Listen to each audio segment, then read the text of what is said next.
Introducing Mike Tyson.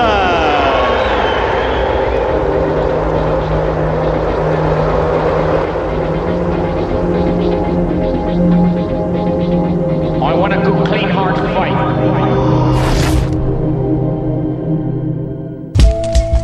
In 1985, Mike Tyson turned pro and fought 15 times, winning all by knockout.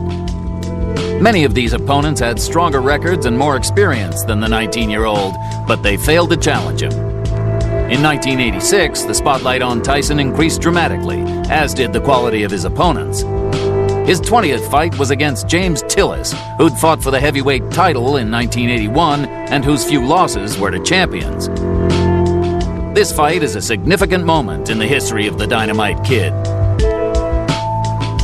There's the man who'll fight him today, 28-year-old James "Quick" Tillis of Tulsa, Oklahoma. 31 wins, 8 losses, 24 knockouts, now unranked, but he fought Mike Weaver for the WBA heavyweight title in 1981, and 5 of his 8 losses were to fighters who won world championships. And now, here comes 19-year-old Mike Tyson as he emerges from his locker room and comes toward the ring.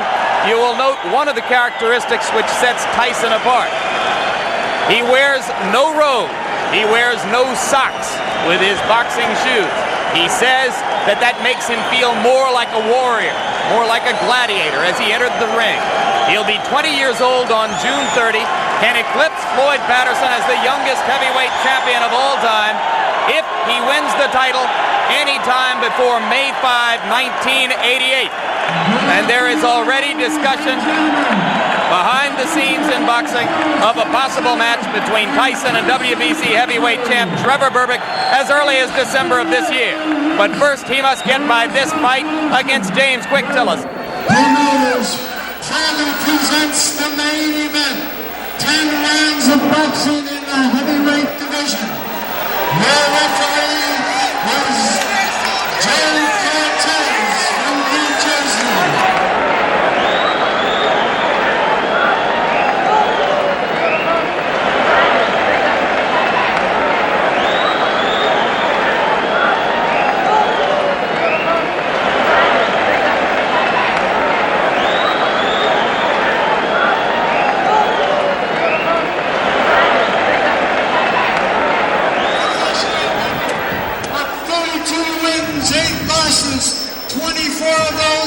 By knockout, James "Quick" Tillis. And in the blue corner, from Pittsburgh, New York. Okay.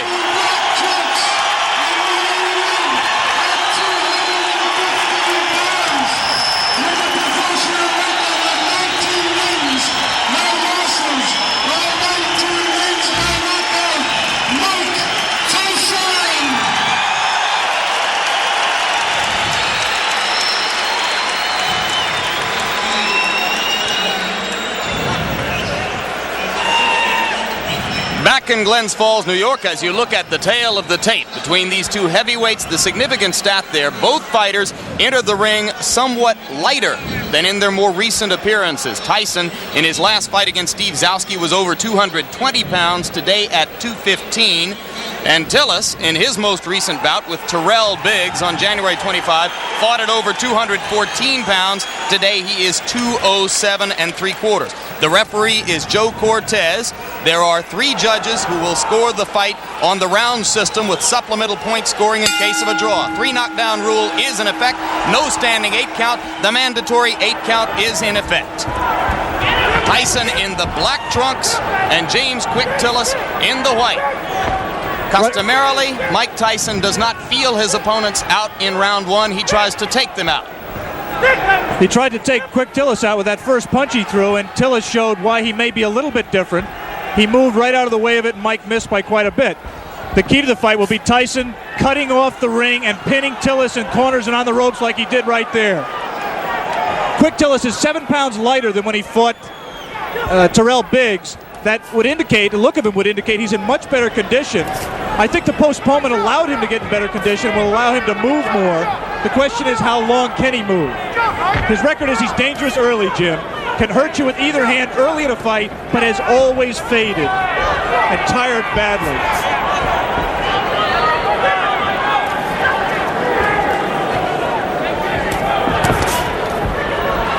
Tillis delivering the left jab and following with the right. He is not running away from Tyson, and Tyson goes to work on the body. Some say that what sets Tyson apart is the intensity and the effect of his attack to the body. It is amazing to see such a young fighter understand so well the importance of body punching. Generally, it takes a veteran to understand that by punching to the body, you can take all that movement away from James Tillis, and that's what Mike Tyson plans to do. You saw Tyson with the left hook splitting Tillis' guard and getting the punch through moments ago as he had Tillis in the corner.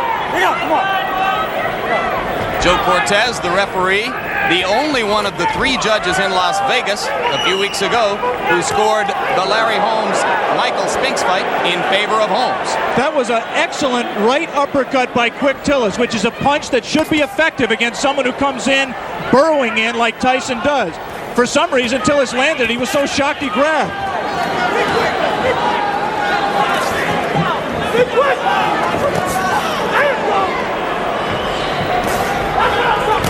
Quick Tillis cannot, in my opinion, win a decision in this fight, Jim. He has to try to take Tyson out while he's fresh.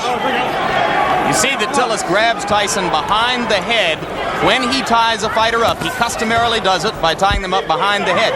That will not deter Tyson from flailing away at the body, as he did right there.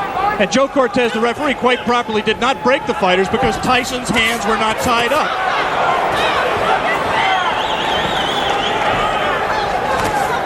Again, the right uppercut just missed that time by Tillis.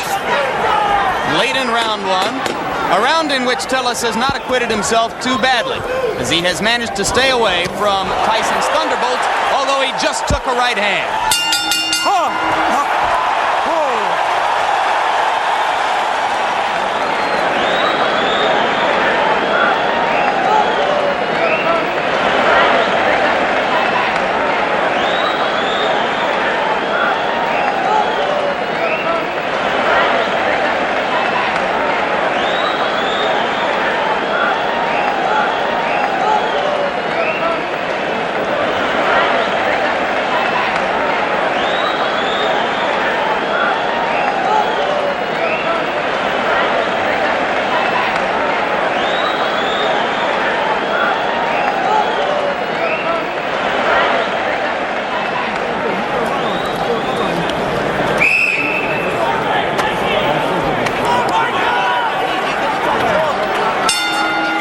Bring you back for round 2, and you hear the bell. As you saw, Tyson did land 1 punch after the bell had sounded to end round 1.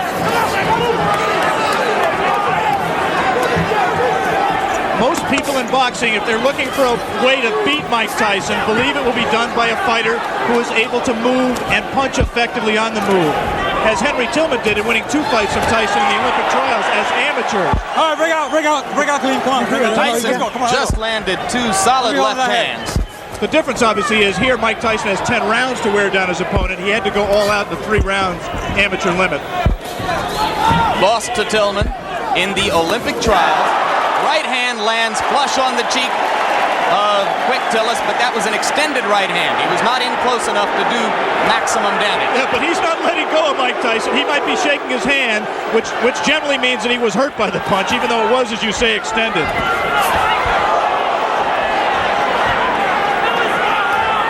Simply a matter here of Tyson finding the range. He can't be too far outside, but he can't cut so close that he allows Tillis to grab him, as Tillis will always do when Mike lets him.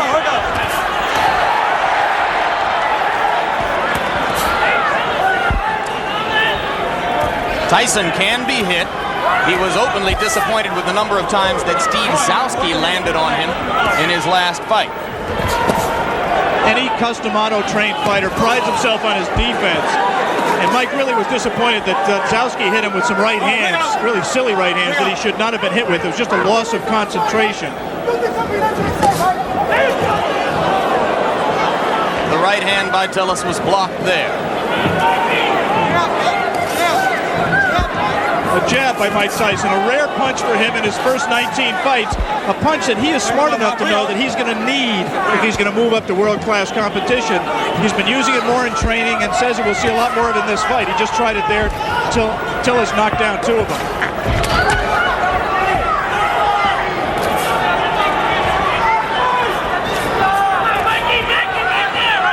Good head movement by Tyson coming in.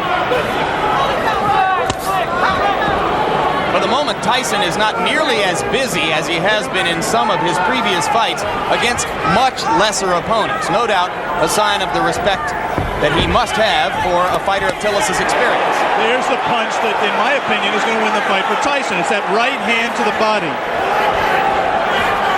He won't knock Tillis out with it, but he will wear him down and bring his hands down so he can land punches to the head. He got him with the left. And you saw Tillis staggering backward momentarily. Not seriously hurt, but Tyson has begun to break through the guard around the face. And there's a right hand as Tyson continues to land and round 2 ends. You're okay.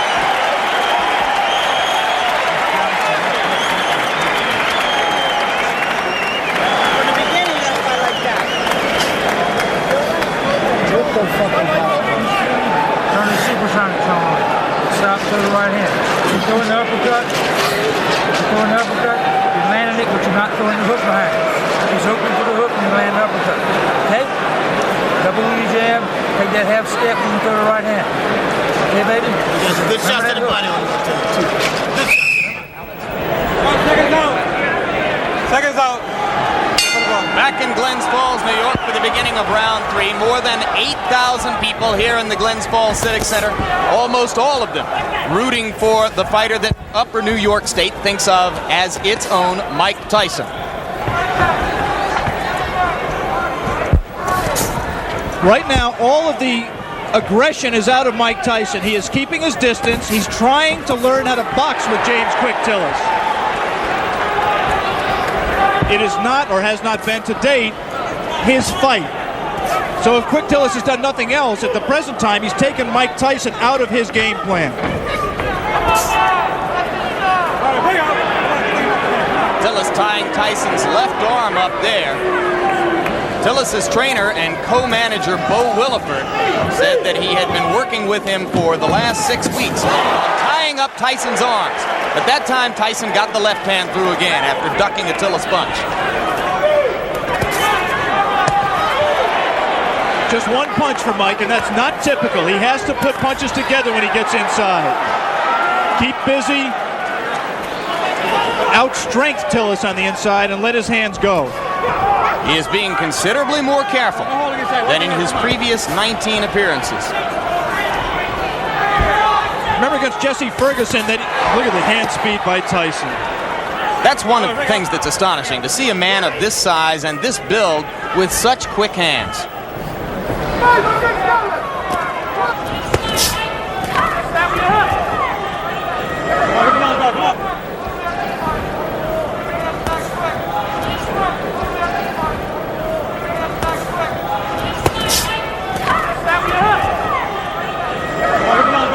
I was saying in the fight against Jesse Ferguson, Ferguson fought a negative fight, fought to survive for the most part.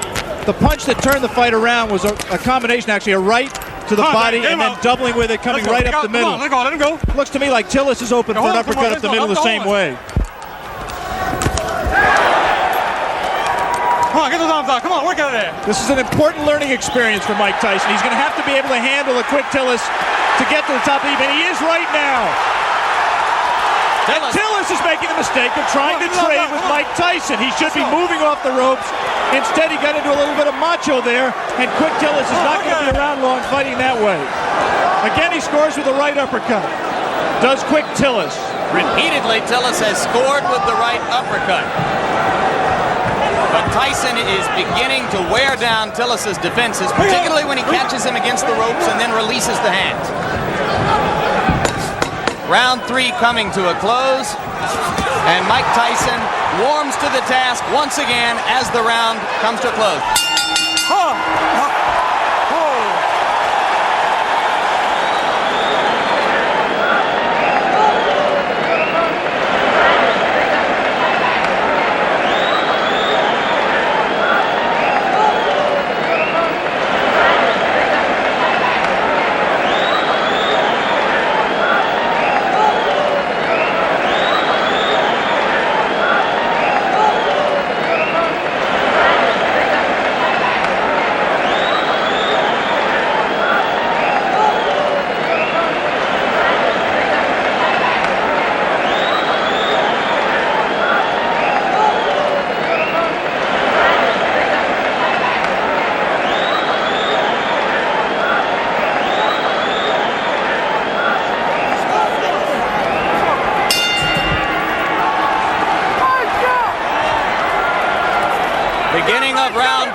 Jim Lampley with Alex Wallow in Glens Falls, New York. If you are scoring in rounds, as they do here in New York State, I had the first round even and have given rounds 2 and 3 to Mike Tyson. Right hand lands on the point of the chin, but he didn't get all of it.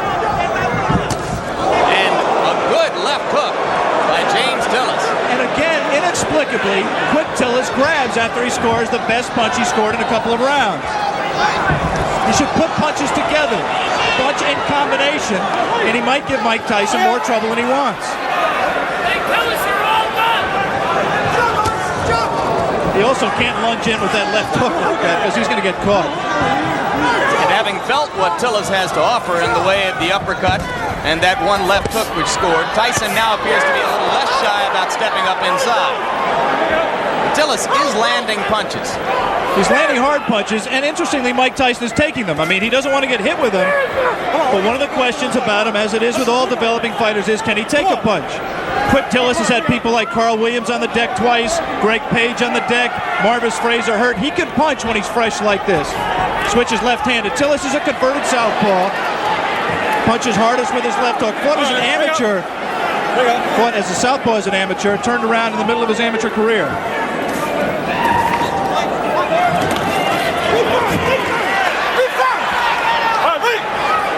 Both of those left hooks miss slightly for Tyson. Look how low he gets to duck under those punches. Extraordinary. Tillis could have butted him with his knee there. Right now, Mike Tyson is having problems solving James Quick Tillis. He doesn't really know, the things that work for him normally are not working for him, and he's going to have to go to things that are a little bit more sophisticated. He's going to have to cut the ring off better, and he's going to have to find the range better. He just can't walk inside and let Tillis tie him up like that. Has to let his hands be busier, and at the same time avoid getting hit himself. As for Tillis's chin, you might note that a long time ago in 1981, he went 15 rounds with the very dangerous puncher Mike Weaver, largely by staying away.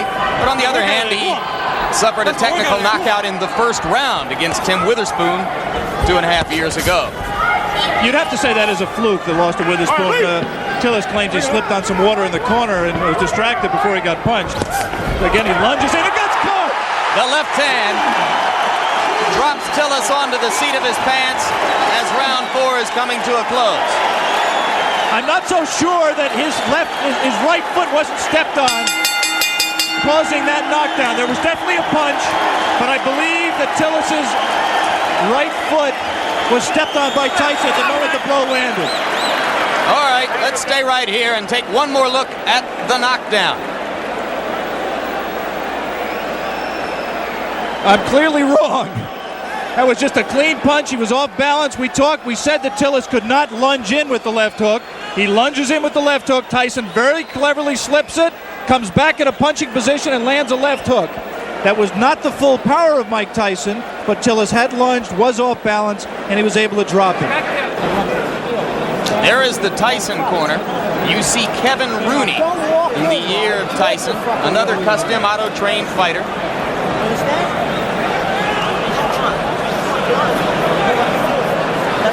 The longest Tyson bout was the fight against Jesse Ferguson. A TKO at 1 minute 19 seconds of the 6th round. Now round 5 begins here in Glens Falls.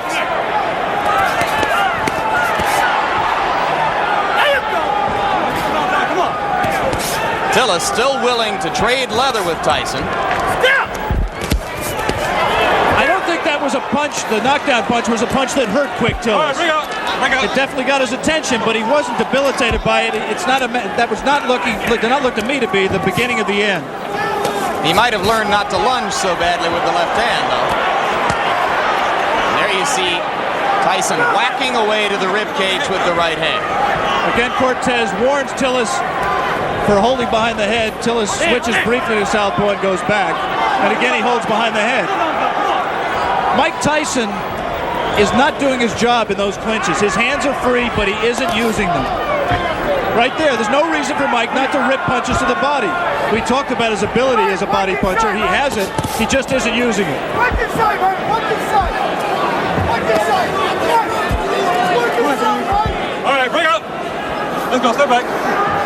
Tillis turns away for a moment to spit, but so far he does not look hurt, as Alex pointed out. Looks rather fresh. Has had a tendency in the past to tire.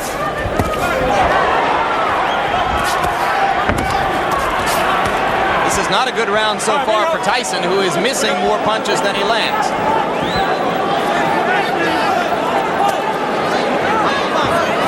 And again, not busy in the clinch. That's frankly astonishing, because the opportunity is there for him to do a lot of damage. There, he gave a half-hearted effort at that combination we talked about, the right to the body and the right uppercut, but he didn't land it. He did land punches at the end of the flurry. And that's what he has to do with Tillis. He has to keep punching. He's just letting isolated punches go. Like a single left hook, nothing behind it. He has to punch in combination to be effective. There's a great tendency here to compare Tyson to another young heavyweight, Olympic super heavyweight gold medalist Terrell Biggs. Tillis extended Biggs to the full 8 rounds where Biggs got the decision, and that was on January 25. Two good short chopping right hands by Tillis. Tyson waiting for Tillis to open up, and those two body punches did get Tillis' attention, and he grabs. Just the grimace on his face alone, I think, indicates that Quick Tillis was hurt by those two body punches. And the right hand got through the guard onto the cheek of Tillis, who looks a little the worse for wear now in the last minute of round 5. So after a slow first minute and a half in this round, Mike Tyson has reapplied the pressure. And if he's shown you one thing today, it is that he knows how to close out a round and leave an impression in the minds of the judges.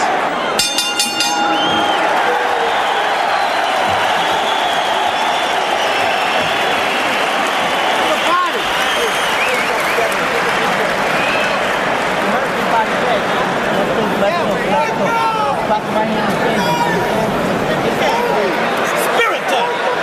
Spirit muscle. Holy Ghost time. Come on, man. Tip. Just tip. Don't let it see. Just tip. Then when you see it, let it go. Okay? Uppercut. You did it good that time. You hurt him with that uppercut when you throw it. Now be careful with that quad left hook. We are back for round 6. And it's a piece of trivia at best, but now Tillis has an opportunity to go farther with Tyson than any of his previous opponents if he can last past 119 of this round. Well, I think if Mike continues to fight this way, Tillis has the chance to break the knockout string. He's got to be busier. Tillis does have a tendency to tire very badly in late rounds. He was exhausted at the end of his 8-round fight with Tyrell Biggs, and this is a 10-round fight. But Mike Tyson has to throw punches that mean something and throw them in combination. Those are just arm punches. There's nothing on those punches. Just count the number of effective punches that Mike is letting go. And they're very few. Let's go. He's just trailing Tillis around the ring. Not cutting it off effectively. Come on, work out of there. Come on, work out. Your hands. Allowing himself to get tied up, accepting clinches. Now the crowd begins to implore Tyson to give them something a little bit more exciting than what he has demonstrated here. And now it becomes clear that Tillis will last longer than anyone else has, as we have just passed the point at which Jesse Ferguson was bid to stop by Luis Rivera in Troy, New York, a couple of months ago. That punch missed, despite the crowd reaction.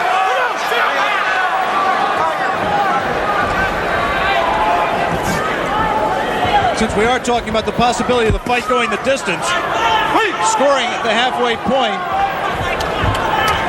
I've given Tyson 3 rounds, Tillis 1 round, and 1 round even. I did not score the 4th round, which is the round in which a knockdown, a 10-8 round for Tyson. I only gave it a 10-9 round for Tyson because of the fact that Tillis was dominating the round up to that point. The point system is, of course, supplemental only. The round system stands up unless there is a draw. Personally, Alex, I have it 4-0-1 for Tyson. I've not given Tillis a round. All right. Let's go. Come on, There's two ways of looking at what Mike is doing. One way is to say that he's pacing himself, he's waiting for the opening. The other way is to say that he's getting frustrated and getting taken out of his fight. There was moments ago a brief combination to the body of the kind of rapid-fire punching that you expect from Tyson, but that was one of a very few times, perhaps the only time in the bout when we've seen it. But again, he comes on at the end of the round. We are all the way through round 6. Mike Tyson and James Tillis.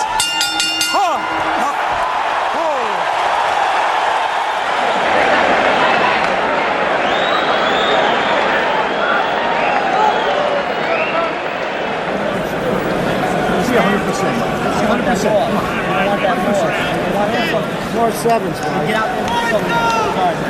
More sevens. 5-6, 5-6. Be first, be last, but be last. Okay, let's go, man. For the first time in a professional career, which began 13 months ago, Mike Tyson enters round 7. Another heavyweight. Tyson with the lead in the fight to this point over James Quick Tillis, but fighting a curiously docile fight so far. Not nearly as busy or as aggressive as we've seen him in his 19 previous outings, which resulted in 19 knockouts. He almost looks right here like he's waiting for Tillis to make the fight, to come to him.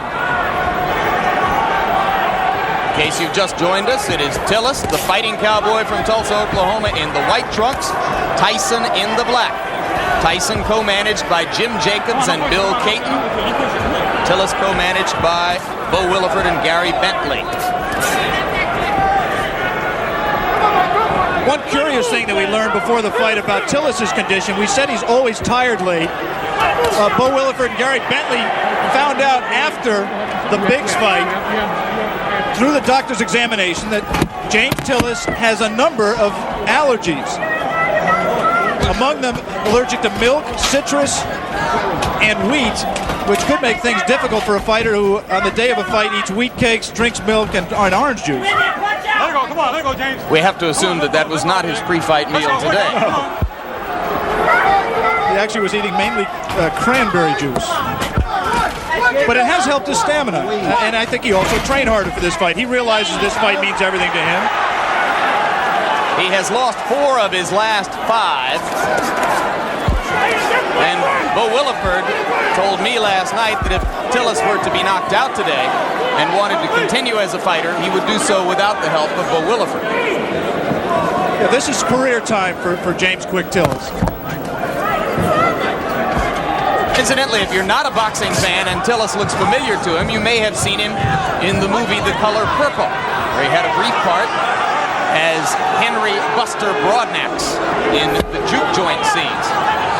Spent 2.5 weeks with Steven Spielberg and crew in Los Angeles, where they called him Dark Gable. There's a right hand by Tyson. And the uppercut. Tillis is not noticeably hurt by that punch. But he's cut. There is blood above his left eye. Exactly right. Mike was a little bit extended with the punch, did not have the proper range for full power. Now he's at the right range, though. He lands something here. This is where he can be effective. Again, not punching at the body when Tillis grabs him behind the head. Tillis landed a left, didn't seem to faze Tyson at all. We will stay here between rounds, as it is Tillis who tries to flurry at the end of round 7, with the blood now seeping out from an apparent cut above the left eye. Bill Nunnery does the cuts for, well, actually Bo Williford is doing the cut himself right now. Doctor in looking at it. As we look at Tyson's corner, the action is in the opposite corner, right there where they are working on James Quick Tillis' left eye. Let's take a look back at the action from round number 7.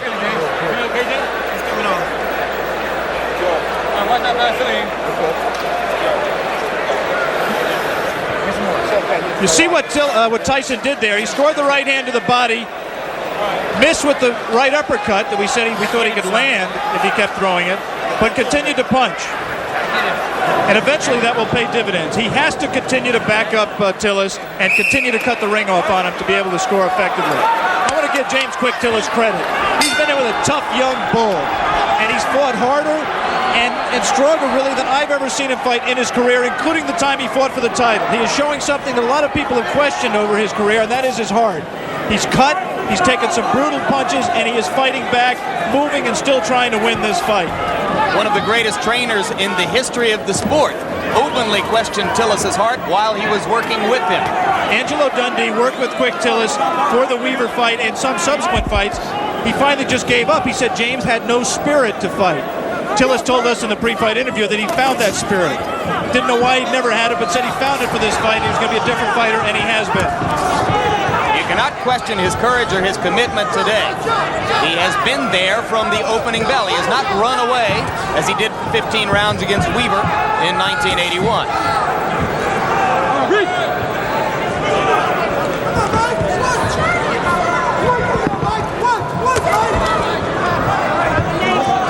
Tyson looped that right hand, and you have to wonder if perhaps Tyson is getting a bit anxious. We are into round 8. The knockout string has been a prominent part of the marketing and publicity which has surrounded Tyson's rise. It won't be quite the same if he's 20-0 with 19 knockouts.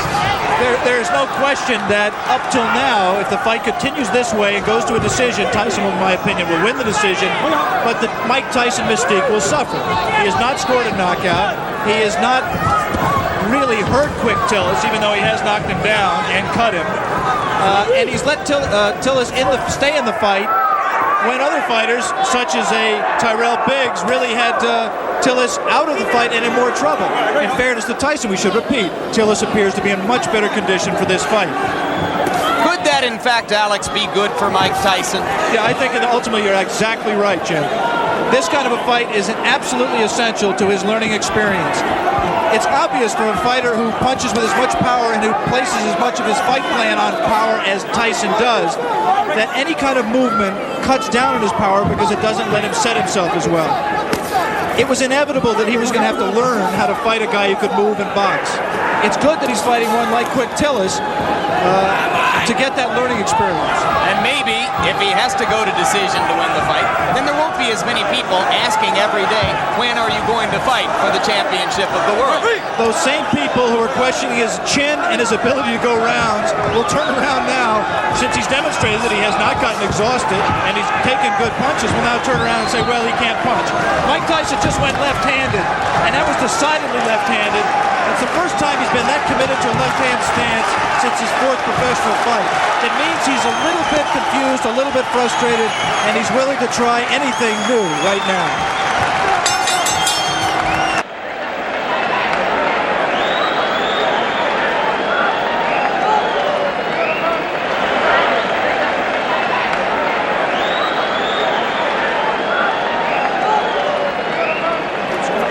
Fights up for grabs, man. Fights up for grabs right here. Come on, you gotta pull it on.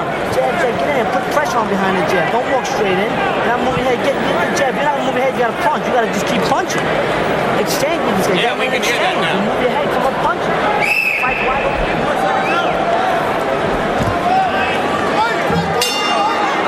We are back in Glens Falls, New York. James Quick Tillis enters round 9 with 19-year-old knockout phenomenon Mike Tyson. And in Tyson's round, or in Tyson's corner between rounds, trainer Kevin Rooney was imploring him to keep punching, not to stop punching, particularly in the clinches. Come on, come on, work out of it, guys. Come on. Which is exactly what Mike just did. He was in tight, his hands were free, and he did not punch.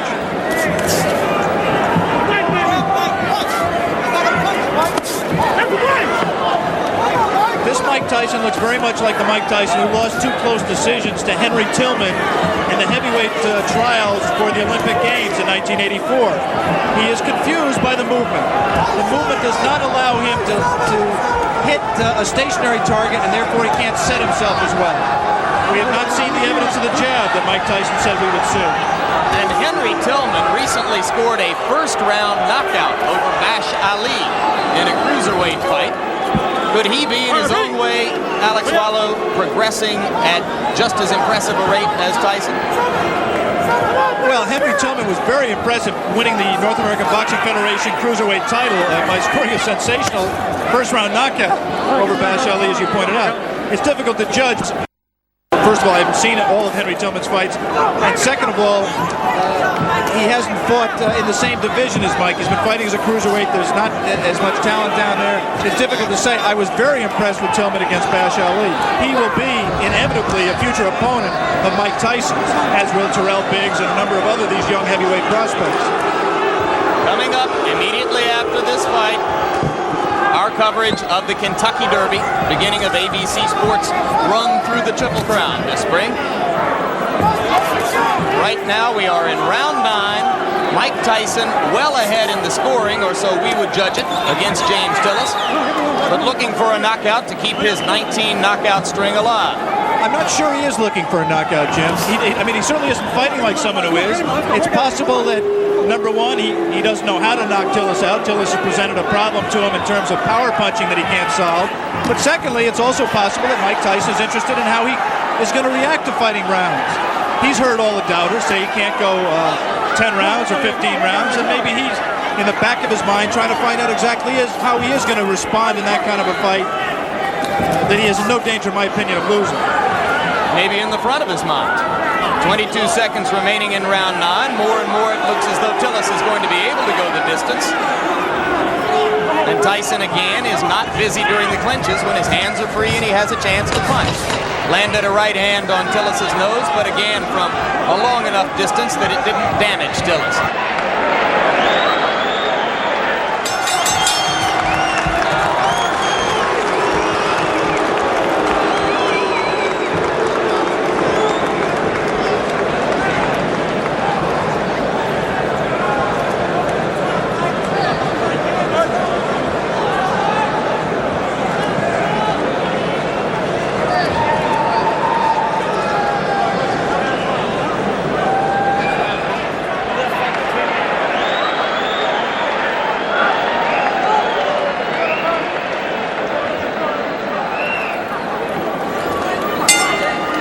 Back in Glens Falls, New York, round 10. The crowd tries to liven itself up, try to provide some encouragement to Mike Tyson. Most of them have come here today hoping to see a knockout and, frankly, expecting to see a knockout. Tyson tries to deliver with the right hand and steps in and throws the left. Tillis again ties him up.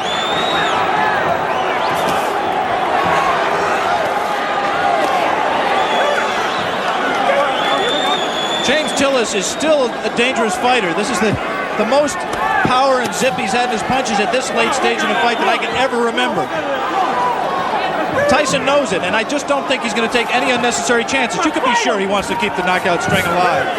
But he also is just not going to take any unnecessary chances. He wants to win a decision, win a fight.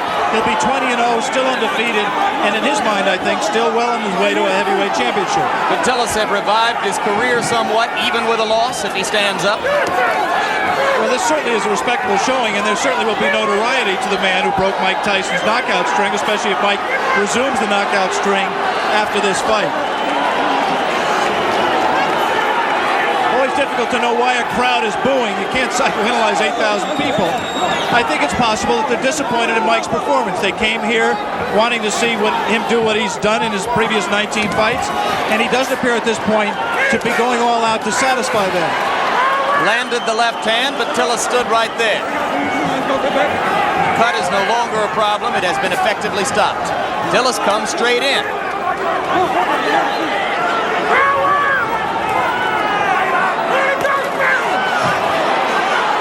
And now Tyson, one of the few times we've ever seen him swinging wildly. Good left hand. Tillis is still there. Come on, we got it.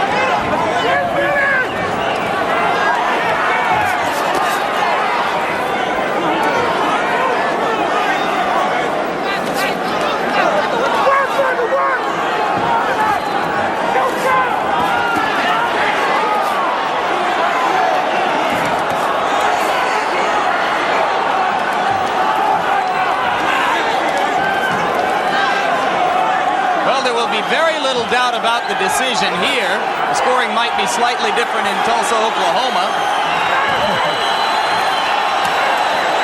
Tillis continues to give a good account of himself. And backs Mike Tyson up onto the ropes, which is a first. A little of Tyson's own medicine.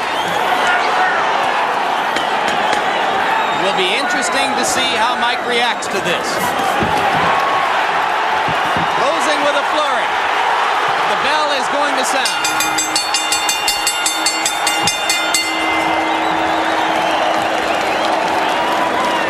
Big smile on the face of Bo Williford as he steps into the ring. I think he's quite proud, win or lose, of James Tillis. Mike Tyson comes back and gets wiped off by Kevin Rooney. We will have the decision very shortly.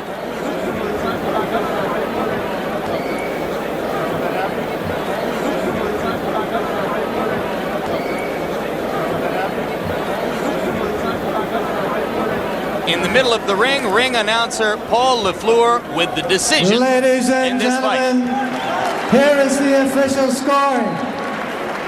Judge Bernie Friedkin scores it 6 rounds to 4.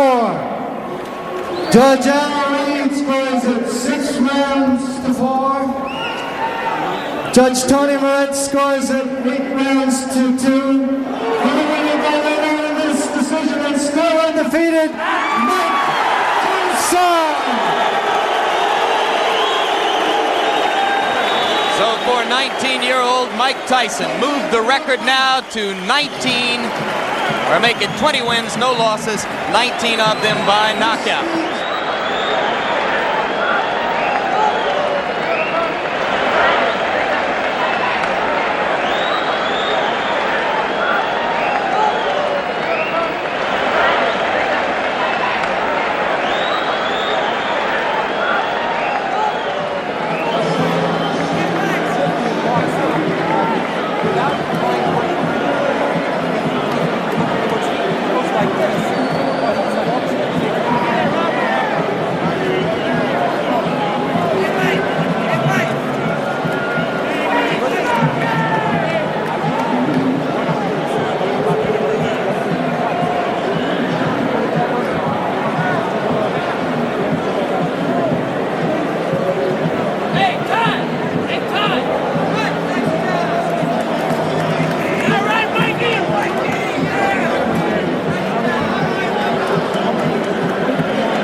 Best thing for you to stood up like you did. It's the only way you learn.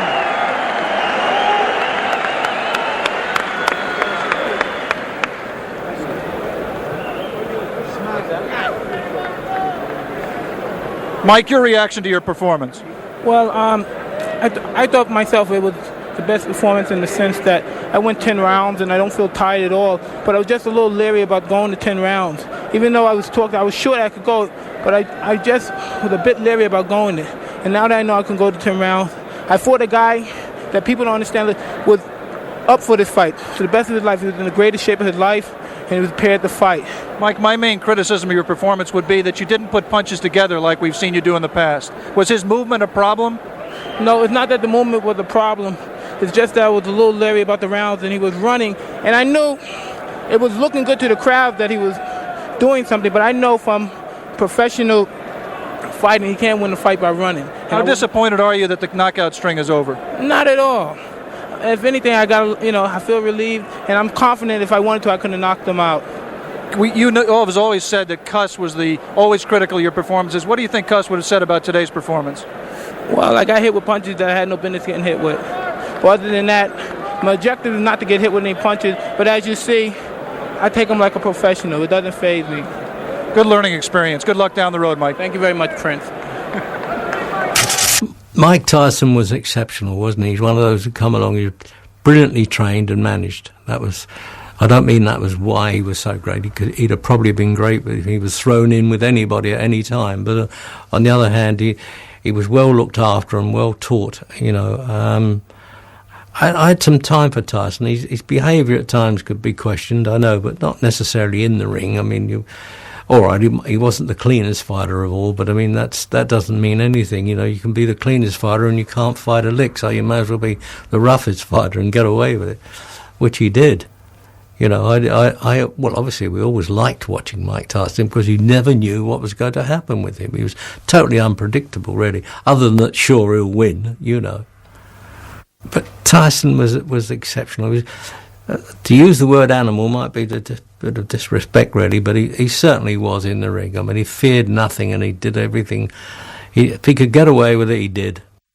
The James Tillis fight was the first time Tyson was pushed to go the distance. Fight 21 against New York gang leader Mitch Green also went to 10 rounds. But then Tyson was back to his old ways, destroying Reggie Gross in the first round of his 20 fight. Iron Mike was emerging as a phenomenon in the boxing world, but behind the scenes, the tide was changing. A man called Don King joins the team in the next Tyson Raw and Uncut. Mike Tyson! I believe he will be the youngest heavyweight champion of all time.